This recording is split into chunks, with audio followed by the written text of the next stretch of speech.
Штипските социјалдемократи денес до јавното обвинителство поднесоа кривична пријава на градоначалникот Илчо Захариев. За кршење на кривичниот закон во делот на распишување на оглас за избор на директор на јавното предпријатие ЈП ИСАР. Не очекуваме од вака партизираните институции ништо, меѓутоа сепак наше е да оставиме трага за се оно што значи незаконско работење. Причините за кривичната социјалдемократите претходно ги образложија на прес. Илчо Захариев, повеќе од една година, му овозможувал на директорот на јавното предпријатие ИСАР, без мандат заснован на закон, да работи и да донесува полноважни одлуки. Поради ова, од СДСМ тврдат дека сите одлуки на ИСАР, како и годишните програми за работа и извештаите за минатата и оваа година се нелегитимни.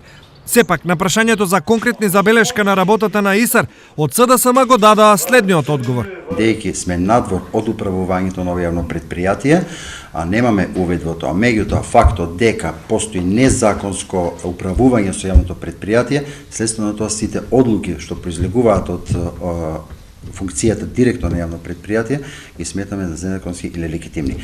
Денес поднесената кривична Захариев воопшто не го засекира, зашто според него таа била политичка, а не правничка.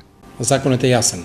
Никаде во законот нема ограничување колку еден директор може да биде ВД директор. Не може да биде штетна одлуката на Ангел Бојаджиев да се асфалтираат сите улици во Горбештата. Не може да биде штетна одлуката да ја реновирате бањата Кажовица, и тоа сместувачките капацитети.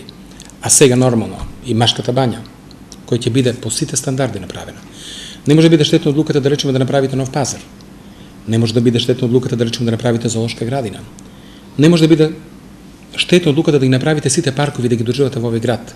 Да имате безпрекорна хигиена, совршен ред. Од друга страна, Захариев потсета на едно друго време и други директори на ИСАР и градоначалници од СДСМ.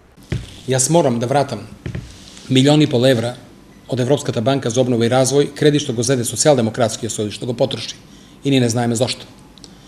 Зедоа 500.000 евро самодоприносот на граѓаните ги нема никаде, парите ништо не направија. 500.000 евра.